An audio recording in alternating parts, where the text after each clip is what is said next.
2022년 3월 3일 목요일 누가복음 18장 18절로 30절 말씀. 어떤 관원이 물어가로되 선한 선생님이여 내가 무엇을 하여야 영생을 얻으리이까? 예수께서 이르시되 내가 어찌하여 나를 선하다 일컫느냐? 하나님 한 분 외에는 선한 이가 없느니라.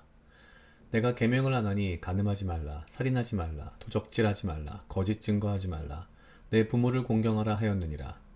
여짜오되 이것은 내가 어려서부터 다 지키었나이다. 예수께서 이 말을 들으시고 이르시되 내가 오히려 한 가지 부족한 것이 있으니 내게 있는 것을 다 팔아 가난한 자들을 나눠주라. 그리하면 하늘에서 보화가 내게 있으리라. 그리고 와서 나를 좇으라 하시니 그 사람이 큰 부자인고로 이 말씀을 듣고 심히 근심하더라. 예수께서 저를 보시고 가라사대 재물이 있는 자는 하나님의 나라에 들어가기가 어떻게 어려운지 약대가 바늘기로 들어가는 것이 부자가 하나님의 나라에 들어가는 것보다 쉬우니라 하신대. 듣는 자들이 가로되 그런즉 누가 구원을 얻을 수 있나이까? 가라사대 무릇 사람이 할 수 없는 것을 하나님은 할 수 있느니라. 베드로가 여짜오되 보옵소서 우리가 우리의 것을 다 버리고 주를 쫓았나이다. 이르시되 내가 진실로 너희에게 이르노니 하나님의 나라를 위하여 집이나 아내나 형제나 부모나 자녀를 버린 자는 금세에 있어 여러 배를 받고 내세에 영생을 받지 못할 자가 없느니라 하시니라. 아멘.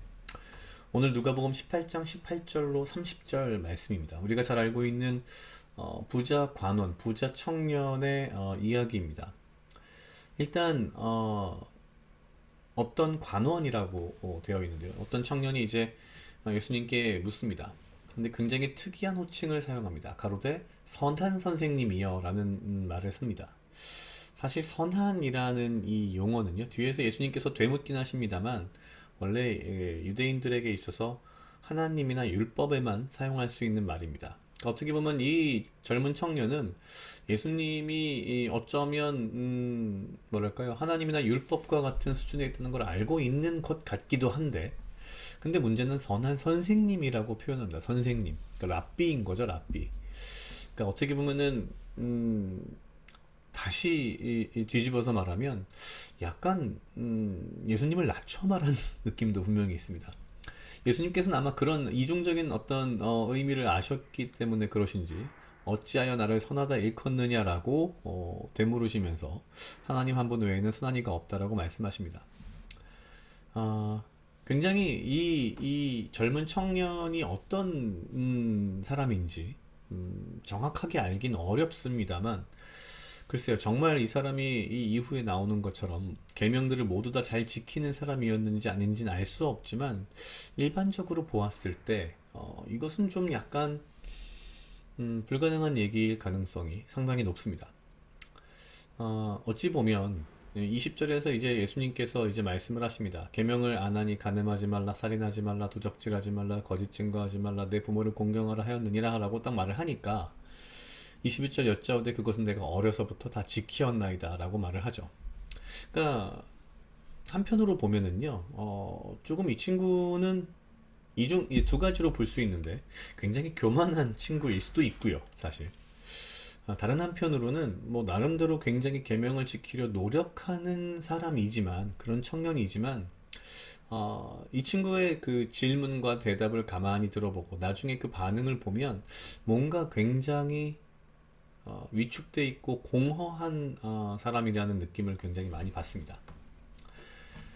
예수께서 22절 이 말을 들으시고 이르시되 내가 오히려 한 가지 부족한 것이 있으니 내게 있는 것을 다 팔아 가난한 자들을 나눠주라. 그리하면 하늘에서 보화가 내게 있으리라. 그리고 와서 나를 좇으라.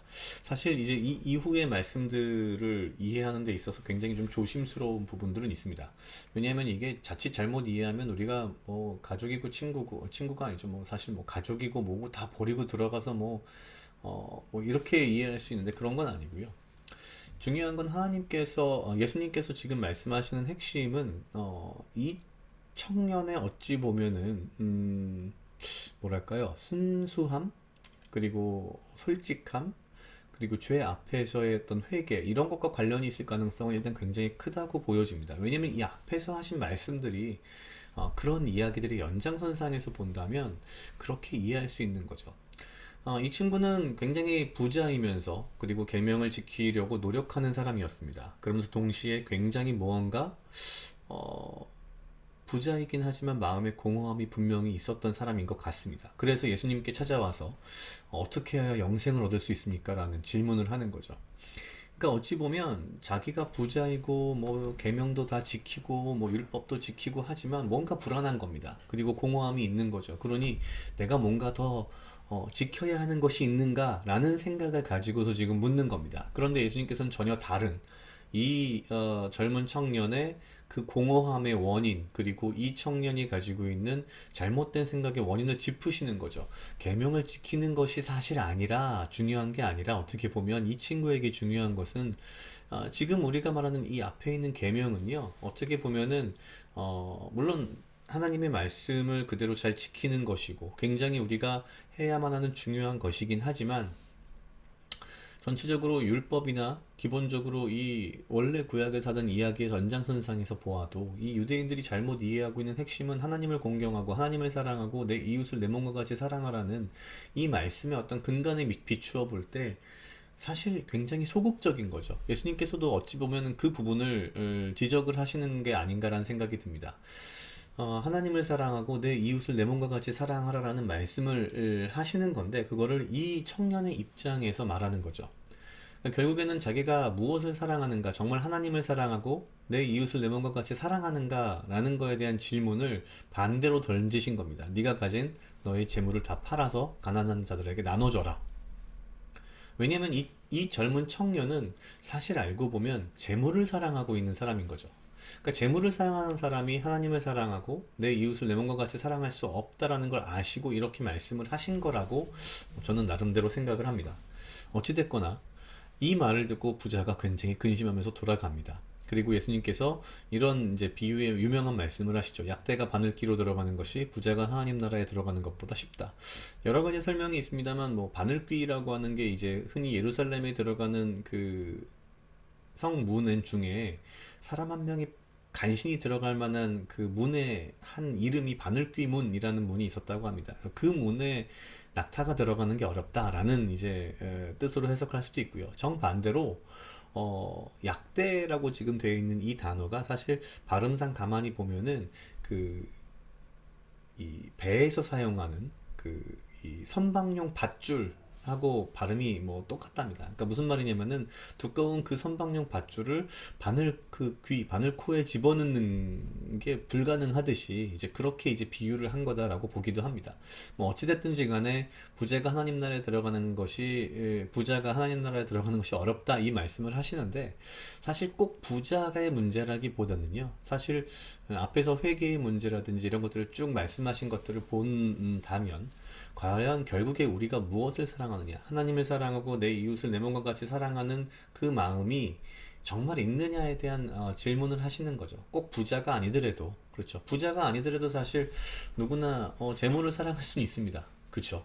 그러니까 재물을 사랑하면 하나님을 사랑하고 내 이웃을 내 몸과 같이 사랑하기 어렵다라는 말씀을 이 청년의 입장에서 아주 핵심적으로 말씀을 하시는 거죠. 근데 이 부자가 하나님 나라에 들어갈 수 없다라는, 어렵다라는 말을 들으면서 제자들은 그럼 누가 들어갑니까? 라고 반문을 하죠. 왜냐하면 당시 유대 사회에서는 부자라고 하는 것은 하나님의 축복을 받은 거고 그만큼 사랑받는 거기 때문에 당연히 천국에 간다라고 믿었기 때문이죠. 그러자 예수님께서 말씀하십니다. 무릇 사람이 할 수 없는 것을 하나님은 할 수 있다. 굉장히 어려운 말씀입니다. 이것도 이렇게도 볼 수 있고 저렇게도 볼 수 있는데요. 근데 이 와중에 중요한 것은 베드로가 또 나섭니다. 보옵소서, 우리가 우리의 것을 다 버리고 주를 쫓았나이다.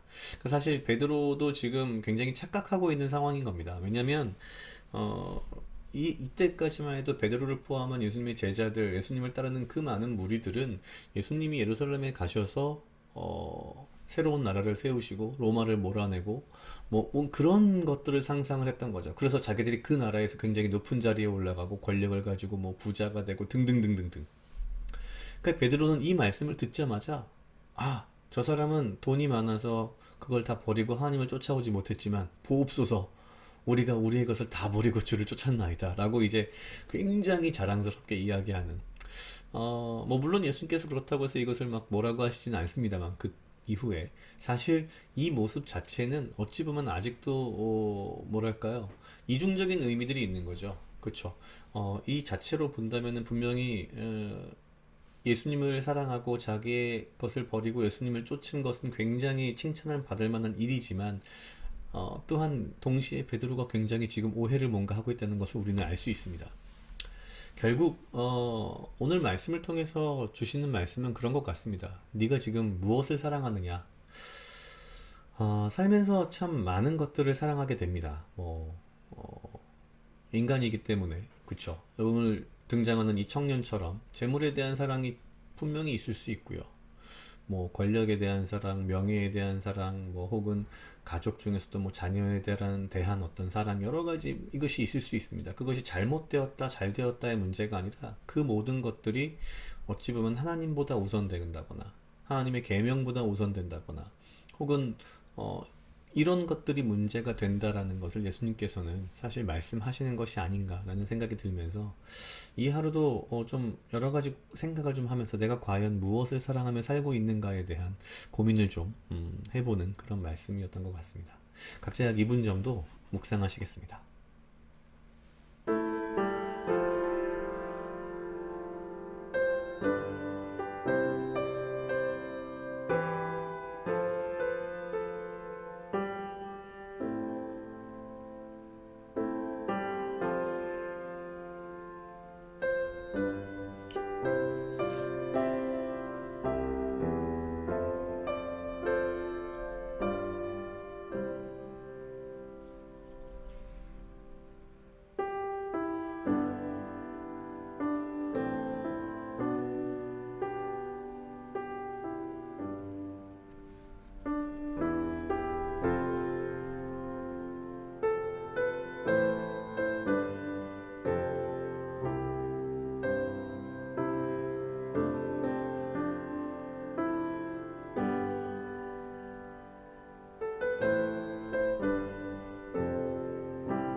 다 같이 기도하시겠습니다. 하나님 아버지 감사합니다. 주여 이 하루도 나와 동행하여 주시옵소서. 주님 나로 하여금 사랑하게 하시옵소서. 아버지여 나를 해하려 하는 것 또한 무리들로부터 나를 지키고 보호하여 주시며 내가 오직 주님 주시는 지혜와 명철로 이 하루를 살아가고 나에게 필요한 건강과 육체적 강건함을 허락하여 주시옵소서. 주님, 내가 이 하루를 살아갈 때에 과연 내가 무엇을 사랑하는지, 내 삶에서, 내 하루하루의 삶 속에서 내가 무엇을 사랑하는지 다시 한번 고민하게 하시고 내가 오직 주를 사랑하며 주의 계명을 사랑하며 주의 말씀을 사랑하며 주의 복음을 사랑하며 주의 명령대로 나의 이웃을 내 몸과 같이 사랑하는 그 마음으로 이 하루를 또한 살아갈 수 있도록 주여 인도하여 주시옵소서. 감사합니다. 이 모든 말씀 예수님 이름으로 기도드렸습니다. 아멘.